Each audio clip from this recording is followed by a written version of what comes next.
तो बच्चों आज हम लोग जेई क्वेश्चन सीरीज में क्वेश्चन सॉल्व करने जा रहे हैं जेई मेंस 2023 का क्वेश्चन। ठीक है, और ये जो हम लोग सेट सॉल्व करने जा रहे हैं ये सेट आया है 1 फेब 2023 को। ठीक है, ये जो जनवरी वाला सेशन था ना उस सेशन का ये पेपर है। ठीक है, तो बच्चों आज हम लोग 3 क्वेश्चन सॉल्व करेंगे, तो फटाफट सॉल्व किया जाए। देखते हैं पहला क्वेश्चन। पहले क्वेश्चन की अगर हम बात करें तो आपके पास क्वेश्चन में बच्चों गिवन है एक आपके पास क्लिफ है, क्लिफ यानी एक टीला। तो मैं टीले को बना दे रहा हूं कुछ ऐसे, ये है टीला और ये टीले का हाइट आपको दे रखा है क्वेश्चन में। ये टीले का हाइट दे रखा है कितना मीटर, दैट इज 10 मीटर ये हाइट दे रखा है आपको। अब आपको ये कहा जा रहा है कि कोई एक चाइल्ड यहां पर खड़ा है, इनके क्लिफ के एज पर यानी अपर पार्ट पर खड़ा है, यहां पर खड़ा है और एक स्टोन थ्रो करता है। ये है एक स्टोन थ्रो करता है यहां से with horizontal velocity of 5 metre per second. 5 metre per second की हॉरिजेंटल वेलोसिटी से थ्रो कर दे रहा है। आपको ये निकालना है कि ये स्टोन जब अर्थ पर स्ट्राइक कर रहा है या फिर ग्राउंड पर स्ट्राइक कर रहा है उस इंस्टेंट पर आपको निकालना है इसका वेलोसिटी।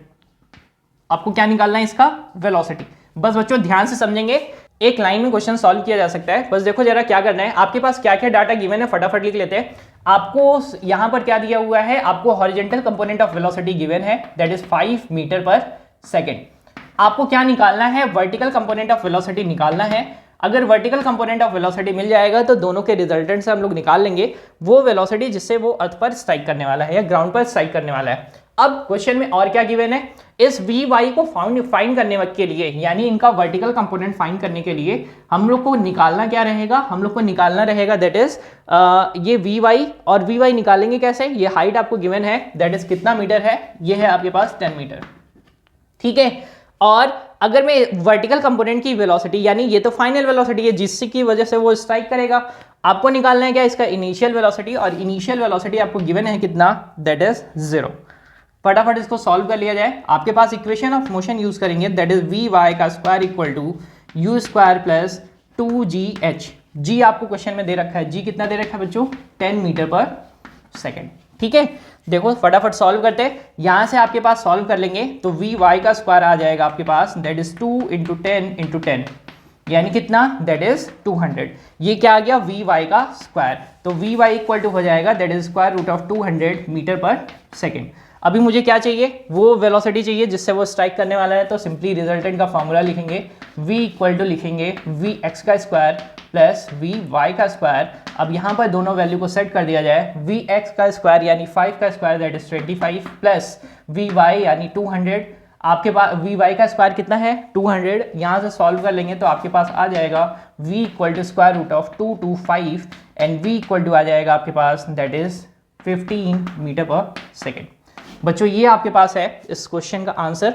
देखो इतना आसानी से हम लोगों ने कर लिया। मेरा एक सजेशन है आपको, हमेशा जब भी आप प्रोजेक्टाइल या इस तरीके के क्वेश्चन करें तो आप सिंपली उनके 2 कंपोनेंट हमेशा ध्यान में रखें, एक एक्स कंपोनेंट और एक वाई कंपोनेंट। ठीक है, चलिए दूसरे क्वेश्चन की बात करते हैं, यहीं से शुरू करते हैं। दूसरा क्वेश्चन भी आपके पास, दूसरे क्वेश्चन में आपके पास गिवन है दैट इज आपको 2 चार्ज प्लेट दिया है। ठीक है, 2 चार्ज प्लेट दिया है और दोनों का दिया है surface charge density. 2 charge plate का सरफेस चार्ज डेंसिटी गिवन है और दोनों के दोनों कैसे चार्ज है, दोनों के दोनों कैसे हैं, पॉजिटिवली चार्ज है। तो आपके पास मैं क्वेश्चन नंबर 2 डिस्कस कर देता हूँ। देखो आपके पास 2 प्लेट है यानी एक प्लेट ये है और एक प्लेट ये रही। इसका सरफेस चार्ज डेंसिटी आपको गिवन है इस प्लेट का और इसका भी सरफेस चार्ज डेंसिटी आपको गिवन है इस प्लेट का। इस प्लेट का सरफेस चार्ज डेंसिटी आपको गिवन है प्लस सिग्मा, इसका भी आपको गिवन है प्लस सिग्मा। ठीक, आपको फाइंड करना है region number first, region number second and region third. आपको फाइंड करना है कि यहां पर कितना कितना इलेक्ट्रिक फील्ड होगा। ठीक है बच्चों, ये डिस्कशन में भी हम लोग क्या आ जाता है, बहुत छोटा सा क्वेश्चन रहता है कि अगर मेरे पास, देखो मैं छोटा सा एक्सप्लेनेशन यहाँ पे कर रहा हूँ बहुत जल्दी से। अगर आपके पास कोई भी चार्ज प्लेट हुआ करती है, एक सिंगल प्लेट इनफाइनाइट शीट, तो आपके पास अगर वो पॉजिटिवली चार्ज है तो इसके लिए हम लोग निकाला करते थे सरफेस चार्ज डेंसिटी। और सरफेस चार्ज डेंसिटी अगर मुझे पता है कितना, सिग्मा, तो आप इसके लिए कहीं पर भी इलेक्ट्रिक फील्ड, जैसे यहाँ पर मैं इलेक्ट्रिक फील्ड पी पॉइंट पर निकालना चाहता हूँ तो मैं यहाँ पर ड्रॉ करता था एक गॉसियन सरफेस, ड्रॉ किया Gaussian surface. Gaussian surface draw करने के बाद क्या निकाला था यहाँ से हमको मिलता था that is sigma upon two epsilon not. क्या मिलता था? Sigma upon two epsilon naught, ठीक है ना। और ये किसके लिए मिलता था? ये मिलता था हमको पॉजिटिव चार्ज के लिए, ठीक है। अभी क्या करेंगे, सेम कंडीशन यहां पर भी यूज करने वाले हैं, यानी एक सीट के लिए कितना मिलेगा? Sigma upon two epsilon not, लेकिन डायरेक्शन का ध्यान रखेंगे। अगर मैं इसको ओरिजिन बना रहा हूं तो ये रहेगा इसका पॉजिटिव साइड और ये रहेगा इसका निगेटिव साइड। यानी अगर ये पॉजिटिव प्लेट है तो मैं अगर यहाँ पर रीजन को बता रहा हूँ, यानी इस फील्ड को यहाँ पर देख रहा हूँ, तो ये इनका पॉजिटिव डायरेक्शन होगा और ये कैसा होगा? निगेटिव डायरेक्शन होगा, ठीक। अब बस फटाफट कर लेते हैं। अगर इस रीजन की बात करें, ये रहा आपके पास पॉजिटिव प्लेट है, positive charge, positive surface charge density, यानी कैसा प्लेट? पॉजिटिव प्लेट, ठीक। बच्चों इस तरीके के क्वेश्चन आप सॉल्व भी करते रहते हैं बुक में ना। देखो क्या करेंगे, अगर आउटसाइड निकालना है तो इसकी वजह, सपोज करो यहाँ पर मैं एक पॉइंट कंसीडर करूँ, तो इसकी वजह से सरफेस चार्ज डेंसिटी सिग्मा की वजह से कितना फील्ड आएगा? वो आएगा इसकी तरफ रिपल्शन वाला, और कितना आएगा? Sigma upon two epsilon naught, ठीक है। और इस वाले की वजह से कितना आएगा? वो भी आएगा आपके पास, that is sigma upon two epsilon naught. अगर दोनों को ऐड कर दे, दैट इज कितना आ जाएगा? ये आ जाएगा आपके पास सिग्मा अपॉन इप्सिलॉन नॉट, और उसकी डायरेक्शन कैसी रहेगी? नॉर्मल टू द प्लेन, ठीक। इसी तरीके से सेम अगर इस तरफ भी अगर हम निकाल लें तो आपके पास कितना आ जाएगा? देखो, तो आपके पास यहां से कितना आ जाएगा? यहां से भी अगर कोई एक पॉइंट कंसीडर करूं तो उसकी वजह से इधर की डायरेक्शन में आएगा sigma upon two epsilon not, और इसकी वजह से आने वाला है that is sigma upon two epsilon naught. दोनों का रिजल्टेंट आपके पास आ जाएगा, दैट इज कितना? और डायरेक्शन कैसी है? दूसरे साइड वाली, तो इनको निगेटिव ट्रीट कर सकते हैं हम लोग, तो कितना लिखेंगे? That is minus sigma upon epsilon naught, ठीक है। डायरेक्शन कैसी रहेगी? Normal to the surface. और अगर बीच में पता करें, सपोज करो यहाँ पर एक पॉइंट है, इनकी वजह से कितना आएगा? उसका डायरेक्शन रहेगा इधर sigma upon that is two epsilon naught, इसकी वजह से कितना रहेगा? इधर की तरफ, that is sigma upon two epsilon naught. दोनों की वजह से कितना आएगा रिजल्टेंट? वो आएगा ये पॉजिटिव ये निगेटिव, दोनों कितना आ जाएगा? दैट इज 0, ठीक है। तो आपके पास आंसर क्या हो जाएगा? फर्स्ट रीजन के लिए आपके पास है answer that is minus sigma upon epsilon naught, that is normal to the surface. और सेकेंड रीजन के लिए आपके पास आंसर रहेगा दैट इज 0, और थर्ड के लिए आपके पास रहेगा that is sigma upon epsilon naught, that is normal to the surface, ठीक है। बच्चों हम लोगों ने दोनों क्वेश्चन फटाफट सॉल्व किए। आते हैं थर्ड क्वेश्चन के बारे में। थर्ड क्वेश्चन में बच्चों आपको गिवन है एक मरकरी ड्रॉप है, ठीक है, और इस ड्रॉप का आपको रेडियस गिवन है, रेडियस इज 10 पावर -3, ठीक है। और इस रेडियस को मैं एज्यूम कर रहा हूं कितना? Capital R। बस ध्यान से बनाते चलेंगे बच्चों, ये क्वेश्चन एनसीईआरटी में भी है, ठीक है, और इस क्वेश्चन को हम लोग ऑलरेडी सॉल्व भी कर चुके हैं। मैं बस एक रिवीजन का पर्पज़ रहता है कि रिवीजन आपको कराते चलूँ, और जो भी टॉपिक्स रहता है ना, तो उन टॉपिक्स के आपको एक बार ग्रो थ्रू होना चाहिए, बार बार होना चाहिए, ठीक है ना। चलो देखते हैं। तो करना क्या रहेगा, सिंपली आपके पास ये बड़ा सा मरकरी ड्रॉप है और इसको ना 125 छोटे ड्रॉप्स में, इक्वल साइज के ड्रॉप्स में कन्वर्ट कर दिया, यानी 125 कितने हो गए आपके पास? छोटे छोटे ड्रॉप।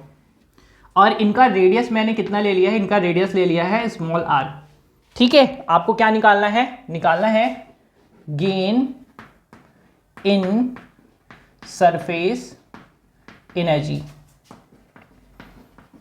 ठीक है। इसका सिंपल फॉर्मूला भी होता है, मैंने आपको लिखवाया है। क्या लिखवाया है?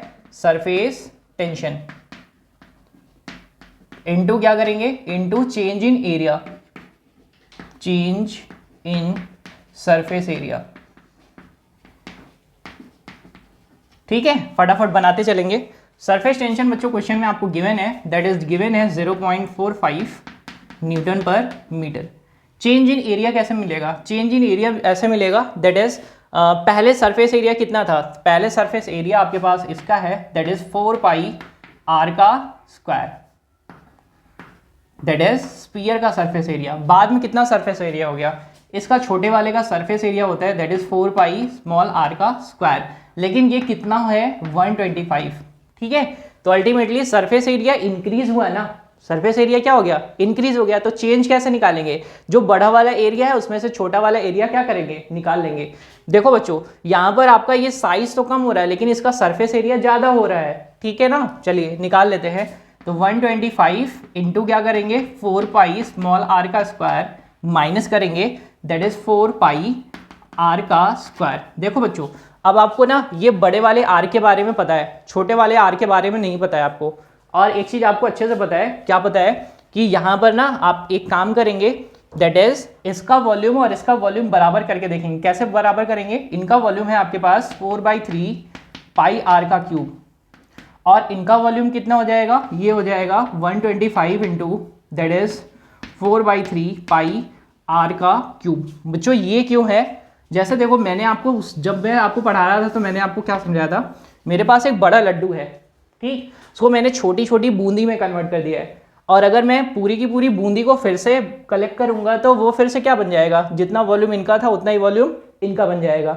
वही सेम मैंने किया है। अभी यहाँ से देखो क्या क्या कटने वाला है, 4/3 पाई कट जाएगा, ये r बच जाएगा, और r के बारे में क्या मिल जाएगा? ये 5 टाइम्स ऑफ स्मॉल r पता चल जाएगा। ठीक, तो मुझे क्या चाहिए? मुझे ये तो पता है, मुझे ये चाहिए, तो r बराबर क्या हो जाएगा? Small r equal to r/5।